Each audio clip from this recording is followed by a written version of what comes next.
नमस्कार दोस्तों, मेरा नाम है सोनू और आज का हमारा जो वीडियो है इसमें हम एमपी पुलिस के कांस्टेबल के पुराने पेपरों में पूछे गए कंप्यूटर के महत्वपूर्ण प्रश्न आपके लिए लेकर के आए हैं।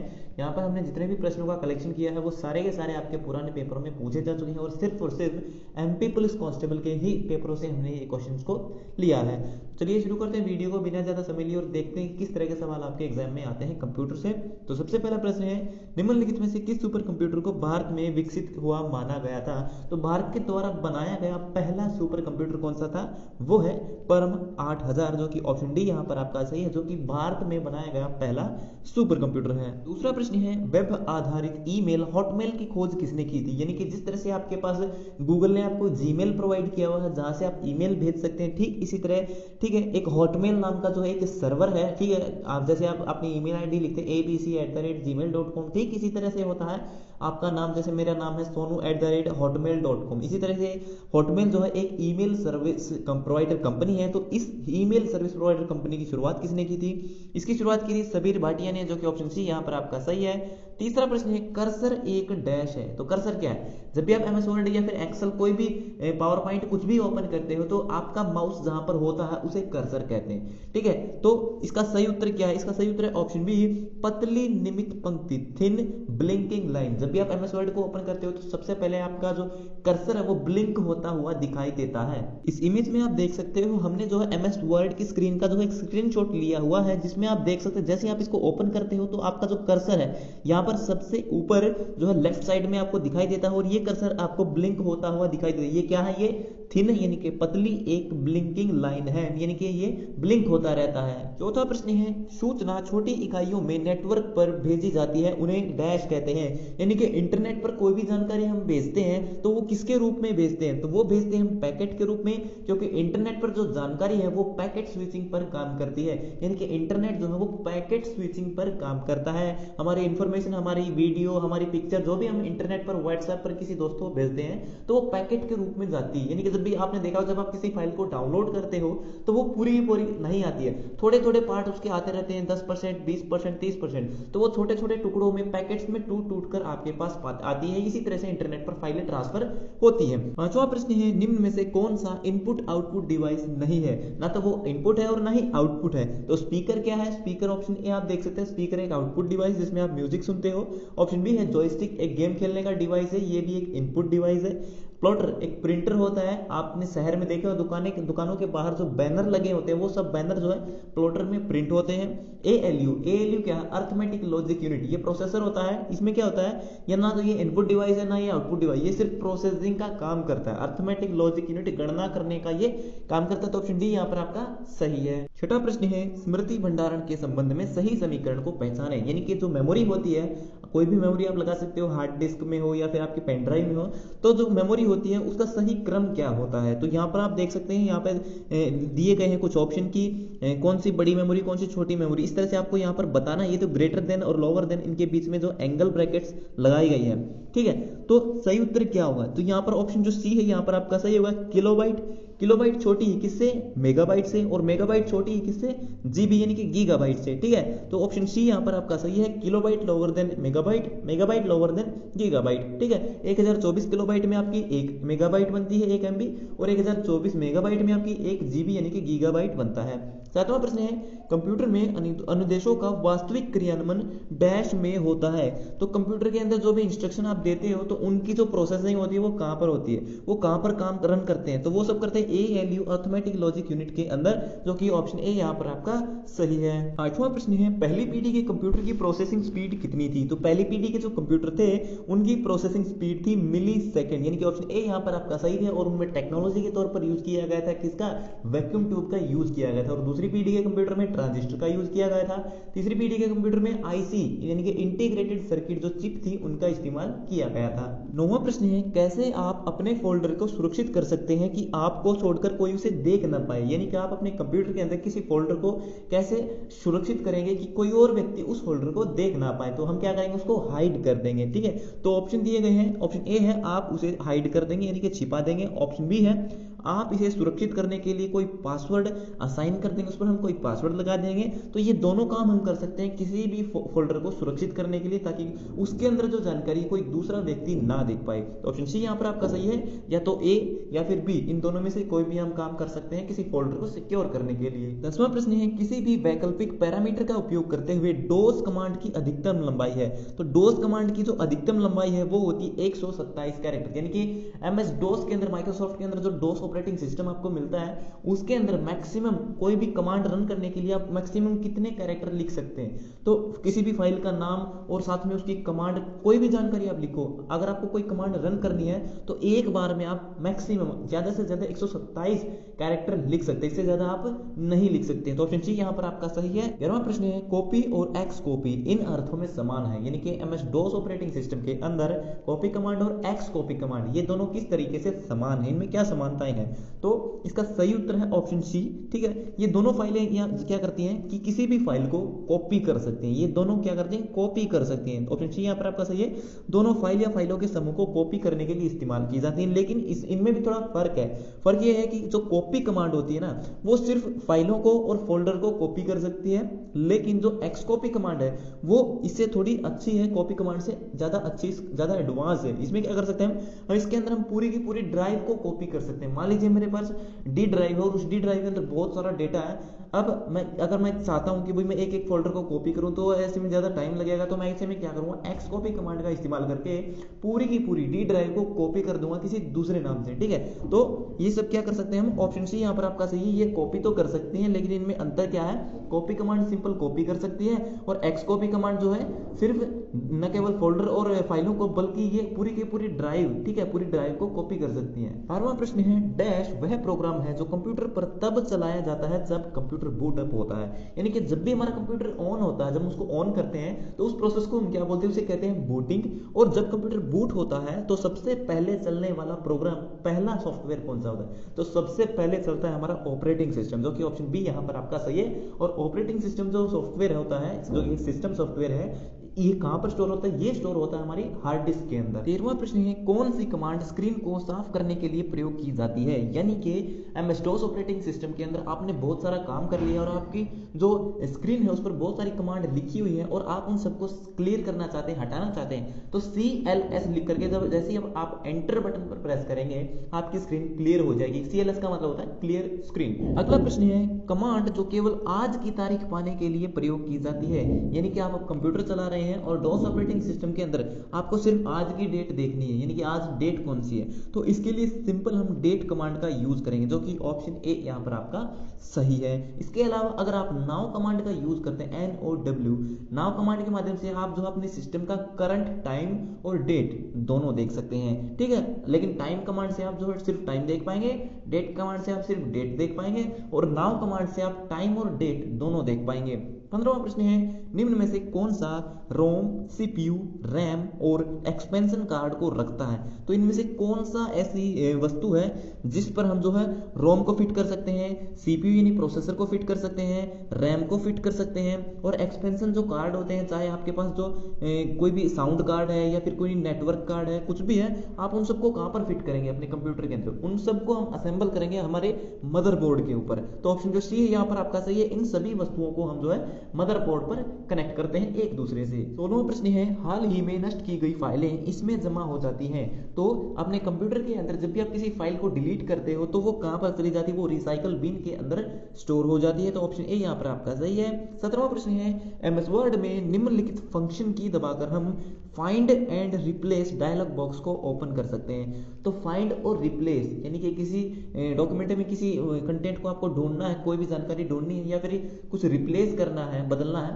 तो वो डायलॉग बॉक्स आप कैसे ओपन कर सकते हैं। तो इसकी वैसे तो शॉर्टकट की होती है आपकी Ctrl+F, ठीक है, Ctrl+F शॉर्टकट की से भी आप इसको ओपन करते हैं, लेकिन सिंपल फंक्शन 5 F5 जो बटन होता है उसको प्रेस करके भी जब आप इसे डायलॉग बॉक्स को ओपन कर सकते हो। तो ऑप्शन जो सी है यहाँ पर आपका सही है। 18वां प्रश्न है, which option on the custom animation task pane allow you to apply a preset or custom motion path in PPT, यानी कि माइक्रोसॉफ्ट पावर पॉइंट के अंदर कस्टम एनिमेशन टास्क पेन आपको अलाउ करता है एक preset custom motion path. Custom motion path क्या होता है कस्टम मोशन पाथ, मान लीजिए मैंने कुछ भी लिखा अपने पेन से, ठीक है, एक ड्राइंग बनाई, इसी तरह की ड्राइंग आपकी पावर पॉइंट की प्रेजेंटेशन में बनती हुई दिखाई दे, वो आप कैसे कर सकते हैं, वो फंक्शन आपको कहाँ मिलता है, तो वो हमें ऐड कर सकते हैं ऐड इफेक्ट के माध्यम से, जो कि ऑप्शन ए यहाँ पर आपका सही है। यहाँ पर आप देख सकते हो हमने जो है एमएस पावर पॉइंट, ऊपर देख सकते हो माइक्रोसॉफ्ट पावर पॉइंट लिखा हुआ, उसको ओपन किया और उसकी पहली जो हमें ओपन डिफॉल्ट में जो स्क्रीन दिखाई देती है उसमें हमें एक स्लाइड दिखती है। तो यहाँ पर आप देख सकते हैं ऊपर जो हमने एनिमेशन टैब पर क्लिक किया, एनिमेशन टैब पर क्लिक करने के बाद हमें यहाँ पर एक और ऑप्शन दिखाई देता है एनिमेशन के अंदर, कस्टम एनिमेशन, ठीक है। कस्टम एनिमेशन पर हमें यहाँ पर क्लिक करना है। क्लिक करने के बाद जैसे ही आप इस पर क्लिक करते हो, क्लिक करने के बाद यहाँ पर आप देख सकते हो यहाँ पर इस तरह का एक custom animation dialog box open होगा, इसे हम डायलॉग बॉक्स कहते हैं। उसके बाद हम यहाँ पर क्लिक करेंगे ऐड इफेक्ट पर, आपने देखा था ऑप्शन में दिया गया था ऐड इफेक्ट और यही आपका सही उत्तर था। जैसे ही आप इस पर क्लिक करेंगे, क्लिक करने के बाद फिर से एक ड्रॉप डाउन मेन्यू यहाँ पर ओपन होगी। मेन्यू ओपन होने के बाद यहाँ पर आप देख सकते हैं इसमें आपको 4 ऑप्शन मिलते हैं और सबसे लास्ट में जो ऑप्शन है जो देख सकते हैं इसमें लिखा है मोशन पाथ, यानी कि आप खुद से जो है किस तरह के पाथ बनाना चाहते हैं, किस तरह की ड्राइंग बनाना चाहते हैं। तो यहाँ पर सबसे लास्ट में देख सकते हैं मोर मोशन पाथ है, ड्रॉ कस्टम पाथ, ठीक है। तो सबसे लास्ट से ऊपर जो है आप देख सकते हैं ड्रॉ कस्टम पाथ, यही आपसे सवाल पूछा गया था कि कस्टम पाथ आप किस तरह से ड्रॉ कर सकते हो पावर पॉइंट के अंदर, तो ये हम कर सकते हैं मोशन पाथ में। कहां पर है ये, ऐड इफेक्ट के अंदर मोशन पाथ में जाकर के कर सकते हैं। इस तरह की खुद से जो है कोई भी ड्राइंग बना सकते हैं हम उसके अंदर। 20वां प्रश्न है निम्न में से कौन पेज मार्जिन का प्रकार नहीं है। पेज मार्जिन क्या होती है, जब भी आप कोई पेज एमएस वर्ड के अंदर कहीं पर काम करते हो तो आप अपने पेज के चारों तरफ कुछ जगह छोड़ते हो ताकि उस जगह का इस्तेमाल करके आप उन पेजों को जो है एक साथ कलेक्ट कर सकते हो, उनको बांध सको, ठीक है। उनको बाइंड करने के लिए जगह छोड़ी जाती है, उसे पेज मार्जिन कहते हैं। और मार्जिन जो है 4 तरह की होती है, लेफ्ट, राइट, टॉप और बॉटम, यानी कि पेज के चारों तरफ छोड़ी जाती है। लेकिन सेंटर नाम की कोई भी मार्जिन नहीं होती, तो ऑप्शन सी यहाँ पर आपका सही है, सेंटर नाम की कोई मार्जिन नहीं होती है।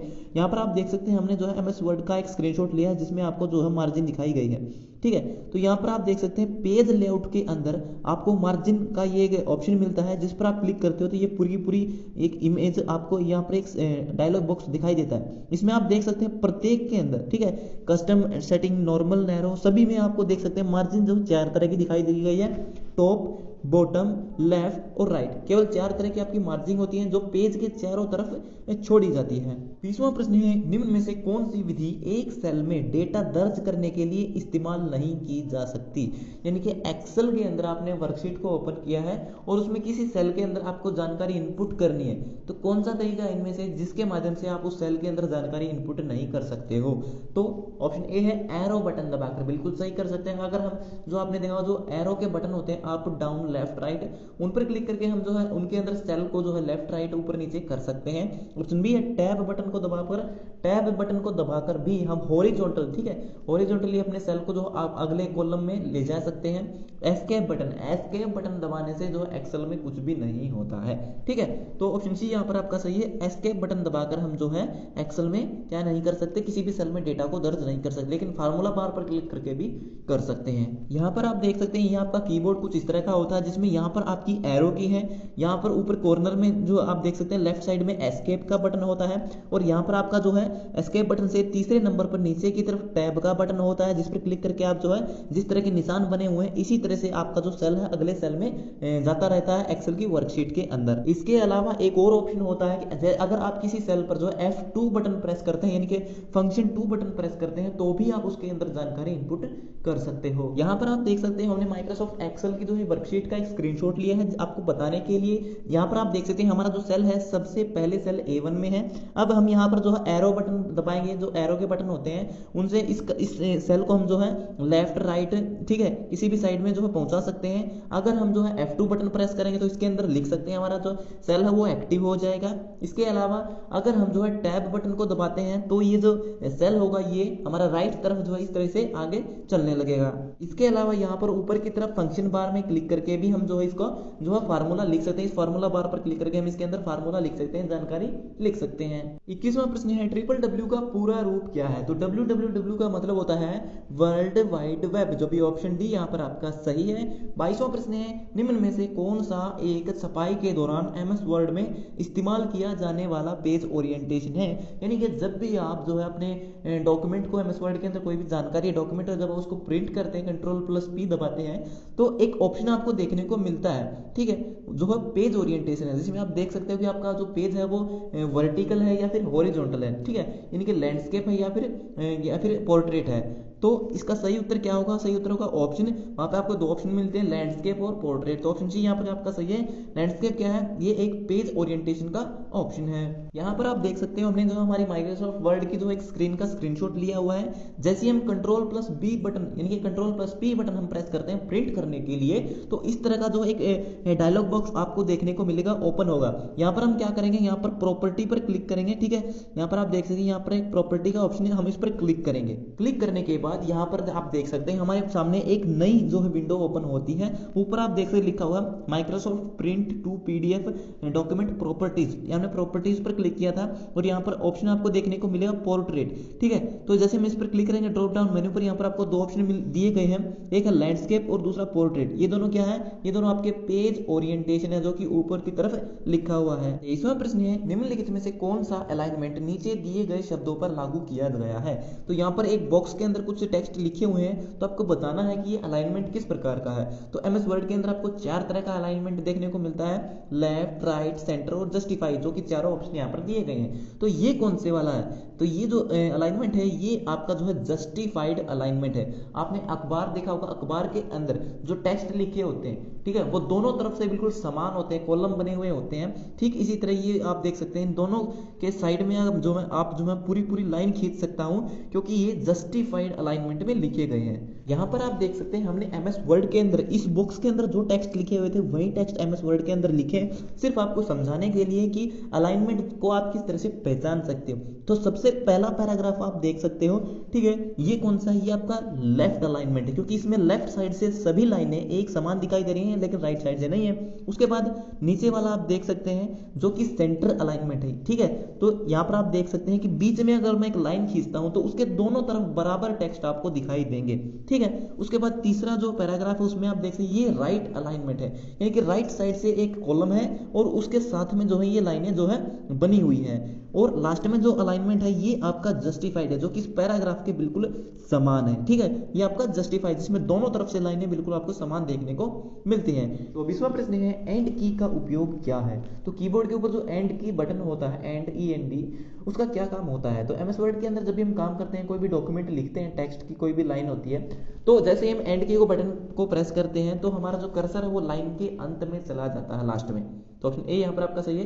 लाइन के अंत में कर्सर को ले जाने के लिए हम एंड की बटन का यूज करते हैं और लाइन के शुरुआत में स्टार्टिंग में ले जाने के लिए होम बटन का यूज करते हैं। 25वां प्रश्न है आइकन या बटन जो कैरेक्टर के फॉर्मेटों को कॉपी करने के लिए इस्तेमाल किया जाता है वो कौन सा है? यानी कि आपने जो है एमएस वर्ड के अंदर काम किया हुआ कोई भी फाइल तैयार की है और किसी पर्टिकुलर पैराग्राफ के ऊपर आपने कुछ फॉर्मेटिंग अप्लाई किया, उसको बोल्ड किया, इटैलिक किया, उसको कलर किया है। आप चाहते हैं कि उस पर जो डिजाइन आपने अप्लाई किया है सिर्फ आप उस डिजाइन को कॉपी करना चाहते हैं, ना कि उन टेक्स्ट को छोड़कर सिर्फ डिजाइन को कॉपी करने के लिए आप क्या करेंगे? तो उसके लिए एक ऑप्शन हमारे एमएस वर्ड के अंदर दिया गया होता है जिसे हम फॉर्मेट पेंटर कहते हैं। होम टैब के अंदर क्लिपबोर्ड के अंदर आपको जो है ये ऑप्शन देखने को मिलता है। यहाँ पर आप देख सकते हैं हमने जो स्क्रीनशॉट लिया हमारे एमएस वर्ड की स्क्रीन का, जिसमें यहाँ पर आप देख सकते हैं मैंने जो है इस लाइन को जो है इस नीचे वाली लाइन को डिजाइन किया हुआ है। तो मैं क्या करूंगा, इसको सेलेक्ट किया करूंगा, ठीक है, और दूसरे जो टेक्स्ट है उन पर अगर मैं यही डिजाइन अप्लाई करना चाहता हूं, मैं क्या करूंगा, इसको सेलेक्ट करूंगा, ठीक है। सेलेक्ट करने के बाद ठीक है मैं जाऊंगा यहाँ पर, आप देख सकते हैं होम टैब के अंदर क्लिपबोर्ड के अंदर ये जो ब्रश आपको देखने को मिल रहा है ये है फॉर्मेट पेंटर। 26वां प्रश्न है एमएस वर्ड 2003 में कौन सा मेन्यू विकल्प विंडो को विभाजित कर दो भागों में तोड़ने के लिए इस्तेमाल किया जाता है? तो न केवल एमएस वर्ड 2003 बल्कि 2007 और 2010 में भी आपको ऑप्शन देखने को मिलता है। कौन सा? कि आपकी जो माइक्रोसॉफ्ट वर्ड की जो स्क्रीन है आप उसको दो पार्ट्स में कैसे डिवाइड कर सकते हो, ठीक है। इसका सही उत्तर है ऑप्शन बी, व्यू टैब के अंदर विंडो ग्रुप के अंदर स्प्लिट नाम का ऑप्शन आपको देखने को मिलता है। स्प्लिट का मतलब होता है काटना, बीच में से काटना कैंची से, ठीक है। तो आपकी स्क्रीन को दो भागों में बांटने का काम कर सकते हैं आप इन स्टेप्स को फॉलो करके। यहाँ पर आप देख सकते हैं हमने हमारी एमएस वर्ड की स्क्रीन का जो एक स्क्रीनशॉट लिया है, जिसमें आपको समझाने के लिए कि स्प्लिट ऑप्शन आपको कहाँ पर मिलता है। तो यहाँ पर आप देख सकते हैं सबसे पहले हमारी जो स्क्रीन है इस समय पूरी की पूरी सही है, सिंपल जैसे आप काम करते हो। हम क्या करेंगे, व्यू टैब के अंदर, ठीक है, यहाँ पर आप देख सकते हैं विंडो नाम का एक ग्रुप है, ठीक है, उसके अंदर आपको स्प्लिट नाम का ऑप्शन मिलता है, स्प्लिट विंडो। इस यहाँ पर एग्जांपल में भी आप देखिए इसने बताया है कि बीच में से इस तरह से आपको जो है निशान देखने को मिलेंगे कि आपकी जो स्क्रीन है वो बीच में से दो पार्ट्स में डिवाइड हो जाएगी। मतलब फाइल आपकी एक ही रहेगी लेकिन दो स्क्रीन पर आपको वो दिखाई देगी, ठीक है। आप अच्छे तरीके से उस पर काम कर पाएंगे। अब हम क्या करेंगे, जैसे हम इस पर क्लिक करेंगे हमारे सामने एक लाइन का ऑप्शन आएगा। लाइन आने के बाद यहाँ पर आप देख सकते हैं हमारी जो स्क्रीन है वो दो पार्ट्स में डिवाइड हो गई, क्योंकि हमने जो है स्प्लिट पर क्लिक कर दिया था, ठीक है। अब आप देख सकते हैं कि ये दो डॉक्यूमेंट हमारे दोनों एक समान है, दोनों में एक समान जानकारी लिखी हुई है, ठीक है। अब जैसे आप इस पर क्लिक करते हैं तो यहाँ पर आप देख सकते हैं रिमूव स्प्लिट, आप इसको हटा भी सकते हैं। इस पर आपको दूसरा ऑप्शन देखने को मिलता है रिमूव स्प्लिट, आप इस लाइन को फिर से हटा सकते हैं। सिंपल आप एक ही डॉक्यूमेंट में काम कर सकते हैं। अब आपको बता देते हैं कि इसका फायदा क्या होता है, ठीक है। तो यहाँ पर आप देख सकते हैं कि इसका फायदा क्या होता है कि हमारा जो डॉक्यूमेंट है अब हमें दो इमेज उस पर दिखाई देगा। इसका फायदा क्या होता है कि आपने बुक्स में देखा होगा कई बार नोट्स में कि जो बुक सेलर होता है वो कुछ इस तरह से लिखता है कि पहले सभी क्वेश्चन को लिखता है और उसके लास्ट में सभी आंसर को लिखता है। वो कैसे लिखता है, आप सोचते होंगे कि पहले क्वेश्चन लिखा फिर लास्ट में चाहेगा आंसर लिख, ऐसा नहीं होता। वो स्प्लिट विंडो का इस्तेमाल करके जो है कुछ इस तरह से करता है कि ऊपर वाली जो स्क्रीन है वो एज इट इज रखता है और नीचे वाला जो डॉक्यूमेंट है, वैसे डॉक्यूमेंट दोनों एक ही है लेकिन अलग अलग हम इनको कंट्रोल कर सकते हैं। लेकिन हम काम करेंगे तो डॉक्यूमेंट एक में ही एडिट होगा, लेकिन दो स्क्रीन पर हम इस पर काम कर पाएंगे। यहाँ पर आप देख सकते हैं इसका क्या यूज होता है, ठीक है। तो मैंने आपको बताया था कि यूजर क्या करता है कि जो है पहले पेज पर जो है पहले पेज को पहली विंडो में ओपन कर लेता है और उसी डॉक्यूमेंट के आखिरी पेज को दूसरी विंडो में ओपन कर लेते हैं। यहाँ पर आप देख सकते हैं मैंने जो है पेज 21 और 21 लास्ट वाला जो पेज है जो यहाँ पर ओपन किया हुआ है और ऊपर वाले पेज में जो है हमने दूसरा डॉक्यूमेंट ओपन किया हुआ है। 23वां प्रश्न है निम्नलिखित में से ड्रॉप डाउन सूची कौन सी है। तो ड्रॉप डाउन लिस्ट कौन सी होती है, ठीक है। तो लिस्ट एक सिंपल लिस्ट होती है, आप कोई भी जानकारी लिखते थे वो एक लिस्ट होती है, ठीक है। उसके बाद कॉम्बो बॉक्स, उसके बाद टेक्स्ट एरिया, ठीक है।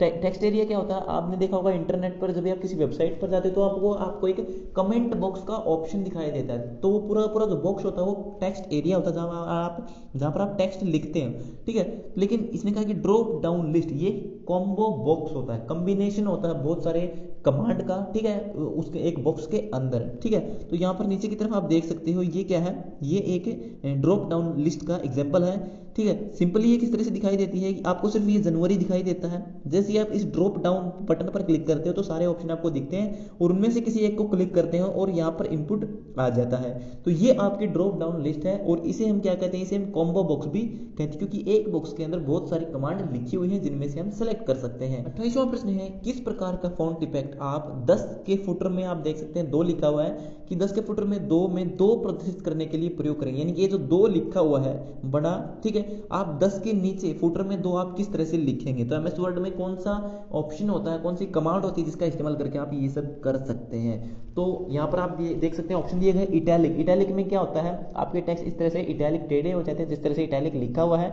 ऑप्शन बी है स्मॉल नाम का कोई भी फंक्शन नहीं होता है एमएस वर्ड के अंदर। ऑप्शन सी है सुपरस्क्रिप्ट। सुपरस्क्रिप्ट में क्या होता है कि जो आपने देखा होगा, जैसे मैं एग्जांपल में आप देख सकते हैं नीचे मैंने 2 एग्जांपल लिखे हैं, ठीक है। तो पहला एग्जांपल है 2 की पावर 2, तो 2 की पावर 2 जो ऊपर की तरफ हेडर में जो आपका टेक्स्ट चला जाता है वो आपका सुपरस्क्रिप्ट से जाता है। जैसे हम लिखते हैं a+b का स्क्वायर, ठीक है, फार्मूला लिखते समय हम जो इसका इस्तेमाल करते हैं इस कमांड का, ठीक है। और उसकी शॉर्टकट की कंट्रोल पर शिफ्ट प्लस हम उसको बड़ा कर देते हैं, सुपरस्क्रिप्ट कर देते हैं। वहीं ऑप्शन जो डी है आप देख सकते हैं इसका सही उत्तर है ऑप्शन डी सबस्क्रिप्ट। इसको फुटर में लाने के लिए हम सबस्क्रिप्ट कमांड का यूज करेंगे, ठीक है। तो ये फॉन्ट ग्रुप के होम टैब के अंदर फॉन्ट ग्रुप के अंदर आपको एक ऑप्शन मिलता है, 2 ऑप्शन मिलते हैं, सुपरस्क्रिप्ट और सबस्क्रिप्ट, ठीक है। तो H2O यहाँ पर आप देख सकते हैं सुपरस्क्रिप्ट का मैंने सबस्क्रिप्ट का मैंने एग्जांपल लिखा है H2O पानी का फार्मूला है हाइड्रोजन ऑक्साइड, ठीक है। तो कंट्रोल प्लस बराबर का किसी भी टेक्स्ट को सिलेक्ट करके आप कंट्रोल प्लस बराबर का जो निशान होता है उसको प्रेस करेंगे तो आप उसको सबस्क्रिप्ट कर पाएंगे, उसको फुटर में लेकर के आ पाएंगे टेक्स्ट को। 29वां प्रश्न है एमएस वर्ड में निम्न में से कौन सी की आप एमएस वर्ड के दाएं कैरेक्टर को हटाने के लिए उपयोग करेंगे। तो यहाँ पर आप देख सकते हैं मैंने नीचे एग्जाम्पल में लिखा हुआ है लेफ्ट राइट बायां दायां, ठीक है। और मान लो बीच में ये जो कर्सर आपको दिखाई दे रहा है ये हमारा कर्सर है। इसने कहा है कि कर्सर के दाएं तरफ दाएं तरफ यानी कि राइट साइड में, यानी कि राइट साइड में जो दाएं तरफ लिखा हुआ जो टेक्स्ट है उसको हमें डिलीट करना, तो कैसे करेंगे? अगर राइट साइड में कोई जानकारी लिखी है हमारे कर्सर के, तो डिलीट बटन को प्रेस करके हम उसको डिलीट कर सकते हैं। तो ऑप्शन बी यहाँ पर आपका सही है। अगर पूछ ले कि आप उसके बाएं तरफ के लेफ्ट साइड के कंटेंट को कैसे डिलीट करेंगे, रिमूव करेंगे कैरेक्टर को, तो उसके लिए हम बैक स्पेस का यूज करेंगे। ठीक है, तो हमेशा ध्यान रखिएगा, दाएं तरफ के लिए डिलीट बटन और बाएं तरफ के लिए बैक स्पेस बटन का यूज करते हैं। तीसरा प्रश्न है, आप एमएस पीपीटी यानी कि पावर पॉइंट में नंबर और टेक्स्ट से मिलकर बना हुआ मटेरियल इस तरह अच्छे से प्रस्तुत कर सकते हैं। तो नंबर और टेक्स्ट अगर मिलकर के कोई कंटेंट बनाते हैं तो वो आप किस तरह से अच्छे से रिप्रेजेंट कैसे कर सकते हैं? तो अगर हम टेबल बना के उसको रिप्रेजेंट करेंगे, यहाँ पर आप देखें इस टेबल में नंबर है और टेक्स्ट है बहुत सारे, तो इनको अगर हम टेबल में लिखते हैं तो काफी अच्छे से हम इसको प्रस्तुत कर सकते हैं, रिप्रेजेंट कर सकते हैं। तो इसका सही उत्तर ऑप्शन ए, एक टेबल स्लाइड में। ठीक है, हमें वहां पर स्लाइड मिलती है, स्लाइड के अंदर हम टेबल बनाकर जो है नंबर और टेक्स्ट को मिलकर बने हुए मटेरियल को अच्छे से प्रेजेंट कर सकते हैं। 31वां प्रश्न है, कितने वर्कशीट डिफॉल्ट रूप से एक वर्कबुक में मौजूद होते हैं? यानी कि आप जब भी माइक्रोसॉफ्ट एक्सेल को ओपन करते हो तो उसके अंदर आपको जो वर्कशीट मिलती है, तो डिफॉल्ट में आपको कितनी वर्कशीट मिलती है? डिफॉल्ट में हमें मिलती है 3 वर्कशीट। ऑप्शन सी यहाँ पर आपका सही है। यहाँ पर आप देख सकते हैं हमने जो है माइक्रोसॉफ्ट एक्सेल को ओपन किया, ओपन करने के बाद हमें यहाँ पर आप देख सकते सबसे नीचे की तरफ डिफॉल्ट में 3 शीट मिलती है, शीट 1, शीट 2, शीट 3, और इनके नाम भी पूछे जाते हैं एग्जाम में कि इनका डिफॉल्ट में नाम क्या होता है। नाम भी आप देख सकते हैं, शीट 1, शीट 2, शीट 3, इसका नाम होता है। तीसरा प्रश्न है, एमएस वर्ड में दोहराए हुए शब्द की प्रतिक्रिया क्या होगी? यानी कि एमएस वर्ड के अंदर जब भी आप कोई टेक्स्ट लिखते हैं, जानकारी लिखते हैं और आप किसी वर्ड को रिपीट कर देते हैं, यानी कि 2 बार लिख देते हैं, जैसे यहाँ पर आप देख सकते हैं नीचे एग्जाम्पल में मैंने लिखा हुआ एप्पल एप्पल 2 बार लिखा हुआ है। ठीक है, तो इस तरह से लिखेंगे तो इसका क्या वो प्रतिक्रिया क्या होगी, हमें क्या देखने को मिलेगा? तो जो दूसरे नंबर पर हमने एप्पल लिखा, पहले एप्पल लिखा सही लिखा गया, स्पेलिंग ठीक है, लेकिन जो दूसरी बार हमने साथ में एप्पल लिखा, इसके नीचे लाल कलर की एक लहराती हुई लाइन आ जाएगी। तो ऑप्शन ए यहाँ पर आपका सही है, दोहराए हुए शब्द के नीचे लाल लहराती लाइन, रेड कलर की अंडरलाइन आपको देखने को मिलेगी अगर आप किसी टेक्स्ट को रिपीट करते हो। 33वां प्रश्न है, कौन सी कमांड एमएस पावर पॉइंट में पहली स्लाइड लाता है?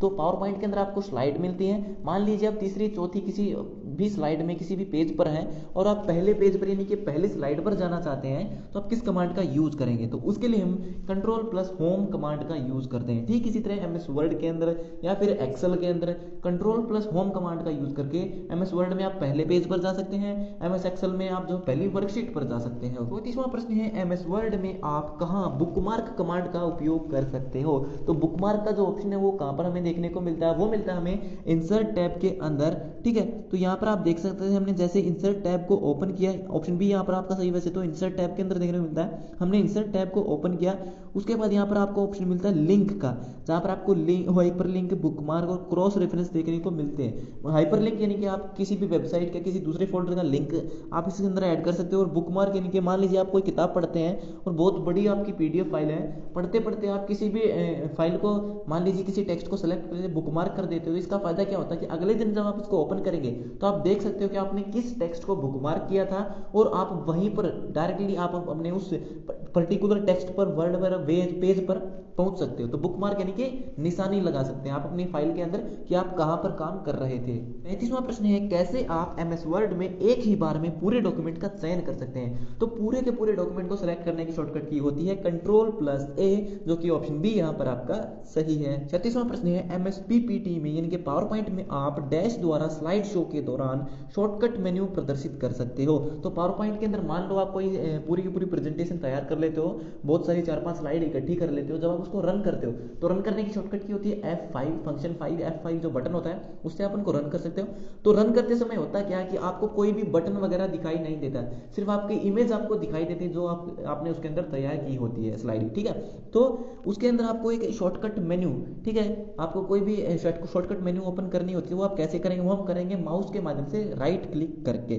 तो इस प्रश्न का सही उत्तर क्या होगा कि अपने करंट स्लाइड पर, ठीक है, राइट यानी कि दाएं क्लिक करके, ठीक है, हमारा जो माउस है उसका जो राइट बटन होता है, ठीक है, उस पर क्लिक करके हम जो है शॉर्टकट मेन्यू को ओपन कर सकते हैं। तो ऑप्शन बी यहाँ पर आपका सही है। यहाँ पर आप देख सकते हैं, मान लीजिए एक स्लाइड है, वैसे एक स्लाइड ही थी लेकिन ब्लैंक स्लाइड थी, मैंने एज इट इज इसको कॉपी कर लिया था प्रिंट स्क्रीन। तो जैसे आप मैंने इसको जो वहाँ पे रन किया है 5 बटन प्रेस करके, तो कुछ भी दिखाई नहीं है, सिर्फ ब्लैंक स्लाइड दिखाई दे रहा था। जैसे ही मैंने वहाँ पर जो है राइट साइड क्लिक किया अपने माउस से, तो इस तरह की एक शॉर्टकट मेन्यू दिखाई हमें देती है वहाँ पर, इसे हम क्या कहते हैं, शॉर्टकट मेन्यू बोलते हैं। 33वां प्रश्न है, अगर आप एक खाली स्थिर ऑब्जेक्ट को वर्ड डॉक्यूमेंट में इंसर्ट करना चाहते हैं तो आप कैसे करेंगे। यानी कि आपके पास कोई भी पहले से तैयार किया हुआ डॉक्यूमेंट है, कोई एमएस वर्ड की फाइल है, एक्सेल की है, पीडीएफ है, कोई भी फाइल है, आप उसे अपने वर्ड डॉक्यूमेंट के अंदर लाना चाहते हैं। खाली स्थिर का मतलब होता है कि पहले से तैयार की हुई है, ठीक है, वो कहीं पर रखी है, तो आप उसे एमएस वर्ड में इंसर्ट करना चाहते हैं, लाना चाहते हैं, तो कैसे करेंगे। तो इसके लिए इंसर्ट टैब के अंदर एक ऑप्शन हमें देखने को मिलता है ऑब्जेक्ट, ठीक है, उस पर क्लिक करके हम इसको इंसर्ट कर सकते हैं। तो ऑप्शन ए यहाँ पर आपका सही है, इंसर्ट मेन्यू पर ऑब्जेक्ट कमांड पर क्लिक करके कर सकते हैं। और यहाँ पर आप देख सकते हैं हमने जो हमारे माइक्रोसॉफ्ट वर्ड की जो आपका मेन्यू बार होता है उसका स्क्रीनशॉट लिया है इंसर्ट टैब के अंदर, ठीक है। यहाँ पर आप देख सकते हैं, यहाँ पर सबसे लास्ट में टेक्स्ट ग्रुप के अंदर ऑब्जेक्ट नाम का ऑप्शन है, इस पर क्लिक करके आप जो है किसी भी फाइल को अपनी इस फाइल के अंदर जो है इंसर्ट कर सकते हैं, लेकर के आ सकते हो। 38वां प्रश्न है, यह आइकन एमएस एक्सेल में डैश करने के लिए प्रयोग किया जाता है। तो यहाँ पर एक आइकन दिखाई दे रहा है आपको, यहाँ पर आप देख सकते हैं ऊपर से नीचे की तरफ ए से जेड लिखा हो, यानी कि आपकी जो जानकारी है वो ए टू जेड इस तरह से ए से शुरू होगी, जेड पर खत्म होगी, यानी कि असेंडिंग ऑर्डर में, ठीक है, आरोही क्रम में आपकी जो जानकारी है वो सही तरीके से सेट हो जाएगी। तो इसका सही उत्तर क्या होगा, आरोही क्रम में टेक्स्ट को सेट करने के लिए, यानी कि ऑप्शन सी यहाँ पर आपका सही है। हमारी जानकारी को आरोही क्रम में टेक्स्ट को वर्गीकृत करने के लिए हम इस ऑप्शन का इस्तेमाल करते हैं, ए टू जेड असेंडिंग ऑर्डर के लिए। 39वां प्रश्न है, एमएस वर्कबुक को सेव करने के लिए आप क्या करेंगे। वैसे एमएस वर्कबुक को सेव करने की शॉर्टकट की होती है Ctrl+S, लेकिन अगर कमांड के माध्यम से करना पड़े तो हम कैसे करेंगे। तो उसके लिए हम जो है मेन्यू बटन पर क्लिक करके या फिर होम बटन पर क्लिक करके जो है स्टैंडर्ड टूल बार पर सेव बटन पर क्लिक करेंगे, ठीक। यहाँ पर आप देख सकते हैं हमने हमारी एक्सेल वर्कशीट का जो है एक स्क्रीनशॉट लिया है, जिसमें आप देख सकते हैं ऊपर की तरफ कॉर्नर में, ठीक है, ये होम बटन होता है या फिर इसे फाइल बटन भी बोल सकते हो। इस पर क्लिक करने पर इस तरह की एक मेन्यू हमें दिखाई देती है, ये हमारी स्टैंडर्ड मेन्यू होती है, ठीक है। इसके अंदर हमें सेव का ऑप्शन मिलता है, जिस पर क्लिक करके हम इस फाइल को सेव कर सकते हैं। 40वां प्रश्न है, डैश एक बिंदु या अन्य प्रतीक है जो पैराग्राफ की शुरुआत में आता है। तो एमएस वर्ड के अंदर जब भी आप जानकारी लिखते हैं तो जो पैराग्राफ होते हैं उनके स्टार्ट में जो पॉइंट आप लगाते हैं, बिंदु लगाते हो, उसे क्या कहते हैं, उसे बुलेट कहते हैं। तो ऑप्शन ए यहाँ पर आपका सही है। यहाँ पर आप देख सकते हैं हमने जो स्क्रीनशॉट लिया एमएस वर्ड की स्क्रीन का, जिसमें हमने 3 पैराग्राफ लिखे हैं और उनके सामने कुछ पॉइंट हैं। ये पॉइंट क्या है, ये पॉइंट आपके बुलेट्स कहलाते हैं। इनको हम कहाँ से ले सकते हैं, होम टैब के अंदर आपको पैराग्राफ ग्रुप में, यहाँ पर आप देख सकते हो पहला जो ऑप्शन सिलेक्टेड है ये बुलेट्स का है, ठीक है। बुलेट यानी कि इस तरह के बिंदु बिंदु आएंगे, लेकिन दूसरा ऑप्शन है ये आपका नंबरिंग का है, ठीक है। नंबर आप अगर इनके बुलेट के स्थान पर नंबर लगाना चाहते हैं 1 2 3 तो दूसरे वाले को सिलेक्ट कर सकते हैं, लेकिन पहले वाला सिलेक्टेड है इसलिए बुलेटेड यानी कि इस तरह के बिंदु इन पैराग्राफ के आगे लगे हुए हैं। 41वां प्रश्न है, किस तरह की वेबसाइट इंटरनेट पर विशिष्ट जानकारी का पता लगाने में आपकी मदद करती है। यानी कि इंटरनेट पर किसी भी जानकारी को सर्च करने के लिए आप किसका इस्तेमाल करते हैं, तो उसके लिए हम सर्च इंजन का इस्तेमाल करते हैं, क्योंकि गूगल एक सर्च इंजन है जिसमें हम कोई भी जानकारी लिख करके सर्च कर सकते हैं। 42वां प्रश्न है, यह स्क्रीनशॉट एक मेल प्रोग्राम के इनबॉक्स से लिया गया है। तो इस स्क्रीनशॉट पर कौन सा ऑप्शन है जो प्राप्त किए गए ईमेल को आगे किसी और को भेजने की अनुमति देता है। यानी कि मान लीजिए आप व्हाट्सएप चलाते हैं, आपके पास कोई मैसेज आया है, तो उस मैसेज को किसी दूसरे व्यक्ति को भेजने के लिए आप किस ऑप्शन का इस्तेमाल करेंगे, तो उसके लिए हम फॉरवर्ड ऑप्शन का इस्तेमाल कर सकते हैं। तो यहां पर आप देख सकते हैं इस इनबॉक्स का जो ये स्क्रीनशॉट है, इसके अंदर एक फॉरवर्ड का ऑप्शन है, इस पर क्लिक करके हम जो हमारे पास आई हुई जो ईमेल है उनको किसी और को भेज सकते हैं। 41वां प्रश्न है, कौन सा टैग अपने वेब पेज पर हॉरिजॉन्टल एक पंक्ति या फिर लाइन को इंसर्ट करता है। पंक्ति यानी कि लाइन, ठीक है। तो किसी भी वेब पेज, किसी भी वेबसाइट, आप इंटरनेट पर कोई भी जानकारी सर्च करते हैं तो जो भी वेबसाइट आती है तो उसमें जो लाइन होती है, जो बीच में इस तरह से लाइन होती है, बनी हुई होती है, वो लाइन आप किस तरह से ले सकते हैं किसी भी वेबसाइट में, किसी वेब पेज में। तो एचआर एक टैग होता है, एचआर का मतलब होता है हॉरिजॉन्टल लाइन। एचआर टैग के माध्यम से हम जो है जहां पर भी एचआर टैग लिखेंगे इस तरह से, वहीं पर भी जो है आपके जो पेज होगा वेब पेज में, इस तरह से एक लाइन उसके पेज के बीच में आ जाएगी। 44वां प्रश्न है, 4 बार www का अर्थ क्या है। तो इसका मतलब है वर्ल्ड वाइड वेब वर्म, जो कि ऑप्शन ए यहां पर आपका सही है। 45वां प्रश्न है, HTML में img टैग में आपको कब चित्र के फाइल नाम के साथ पाथ का उपयोग करना चाहिए? तो इस प्रश्न का वैसे तो सही उत्तर है ऑप्शन बी, जब छवि फाइल और HTML फाइल का स्थान अलग अलग हो तो उस समय हमें इमेज टैग के साथ न केवल उस इमेज फाइल का नाम बल्कि उसका पाथ, यानी कि वो फाइल कहां पर सेव है, पाथ का मतलब है रास्ता, हमारे कंप्यूटर में ड्राइव के अंदर वो कहां पर किस फोल्डर में सेव है, वो पाथ भी हमें वहां पर लिखना होता है। कब लिखना होता है? जब हमारी HTML फाइल और हमारी इमेज फाइल अलग अलग फोल्डर में होती है। 46वां प्रश्न है, निम्न में से कौन सा ईमेल पते का सही रूप है? तो ईमेल लिखने का सही तरीका क्या होता है? जैसे आप सब लिखते हैं abc@gmail.com, ठीक है, तो abc यानी कि यूजर का नाम, उसके बाद @ जो उनको अलग करता है यूजर नेम को और सर्वर नेम को, ठीक है, उसके बाद आता है सर्वर नेम, जैसे जीमेल क्या है? सर्वर नाम है gmail.com, ठीक है।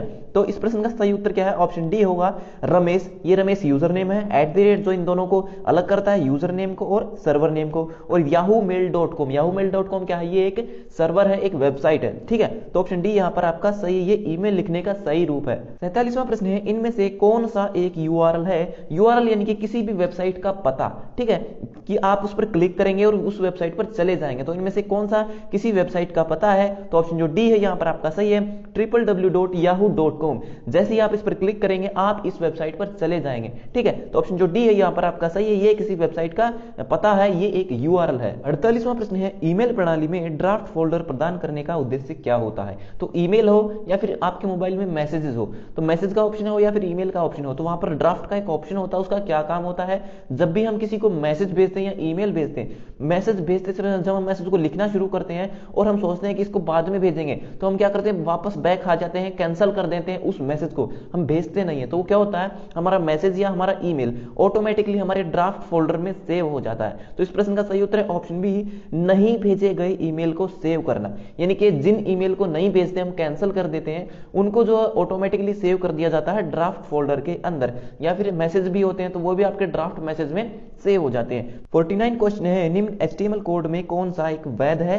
तो इनमें से कौन सा HTML का कोड है जो कि बिल्कुल सही तरीके से लिखा हुआ है? तो ऑप्शन ए यहां पर बिल्कुल गलत है, इस तरह से कोई कोड नहीं लिखा जाता, फॉन्ट कलर रेड सभी आपको इकट्ठे लिख दिए। ऑप्शन जो बी है यहां पर आपका बिल्कुल सही है, फॉन्ट यानी कि ये फॉन्ट एक टैग है, किसी फॉन्ट पर अप्लाई होगा, कलर क्या है? इसका एट्रीब्यूट है, और उसके बाद इक्वल टू रेड ये इसकी प्रॉपर्टी है, मतलब इस पर क्या कलर अप्लाई किया गया है। यहाँ रेड के स्थान पर मैं जो है RGB कलर का भी यूज कर सकता हूं, जैसे #FF उसके बाद 0000, यानी कि 4 बार 0 लिखूंगा तो आपका रेड कलर आएगा। तो ऑप्शन बी यहां पर आपका सही है। इस तरीके से हम जो है किसी भी फॉन्ट को जो है रेड कलर दे सकते हैं, ये हमारा टैग लिखा गया बिल्कुल सही है। 50वां प्रश्न है, सी लैंग्वेज का कौन सा अनिवार्य फंक्शन है? तो सी लैंग्वेज के अंदर सबसे मेन जो अनिवार्य फंक्शन जरूरी होता है वो होता है मेन टैग। तो ऑप्शन जो ए है यहां पर आपका सही है, मेन फंक्शन सबसे अनिवार्य होता है। 51 क्वेश्चन है, नीचे दिए गए निम्न में से कौन सा सी कीवर्ड अमान्य है? तो कीवर्ड कौन से हैं? तो जो रिजर्व वर्ड होते हैं, यानी कि जो मान लीजिए आप कोई लैंग्वेज सीखते हैं, जैसे HTML सीखते हैं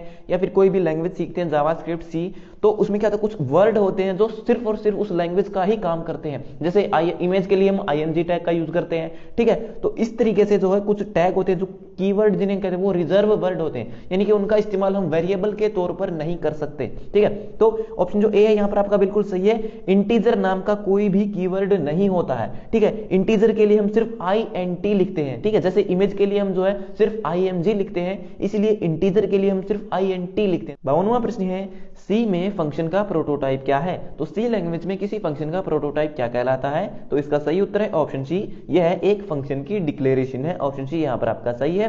किसी फंक्शन को जब प्रोग्राम में उपयोग में लाया जाना होता है तब उस फंक्शन को हेडर फाइल के बाद में वह मेन फंक्शन से पहले डिक्लेयर कर दिया जाता है, इसे प्रोटोटाइप डिक्लेरेशन कहते हैं। 53वां प्रश्न है, कौन सी सबसे छोटी मेमोरी साइज है? तो इनमें सबसे छोटी मेमोरी साइज कौन सी है?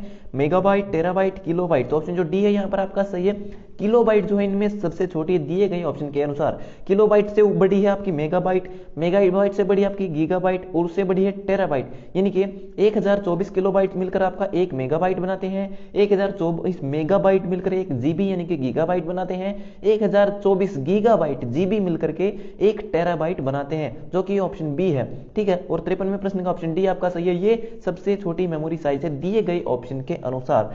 54वां प्रश्न है 1 byte equal to dash bit. 1 byte कितने बिट के बराबर होती है? 1 बाइट आपकी 8 बिट के बराबर होती है, तो ऑप्शन ए यहां पर आपका सही है। 55वां प्रश्न है MICR का डैश पूर्ण रूप है। तो MICR की फुल फॉर्म है मैग्नेटिक इंक कैरेक्टर रिकॉग्नाइजेशन। इसे मैग्नेटिक इंक कैरेक्टर रीडर भी कहते हैं, जो कि ऑप्शन सी यहां पर आपका सही है। बैंकों में जो चेक होते हैं उन चेक को स्कैन करने के लिए उनके ऊपर एक नंबर, एक यूनिक नंबर होता है किसी भी चेक के लिए, तो उसको स्कैन करने के लिए MICR डिवाइस का यूज किया जाता है। बैंकों में इसका इस्तेमाल होता है। 56वां प्रश्न है निम्न में से कौन सा इंटरनेट ब्राउज करने के लिए इस्तेमाल किया जाता है? तो इंटरनेट को चलाने के लिए, किसी वेबसाइट को एक्सेस करने के लिए हमें किसकी जरूरत पड़ती है? ब्राउजर की जरूरत पड़ती है। तो दिए गए ऑप्शन में से ब्राउजर कौन सा है? आपका जो गूगल क्रोम है वो एक वेब ब्राउजर है, जो कि ऑप्शन ए यहां पर आपका सही है। तो ये हो गए हमारे आज के सभी प्रश्न कंप्लीट। सो वीडियो देखने के लिए धन्यवाद। अगर आपका कोई सवाल है तो आप कमेंट बॉक्स में लिख करके पूछ सकते हो। तो मिलते हैं हमारी अगली वीडियो में, तब तक के लिए नमस्कार।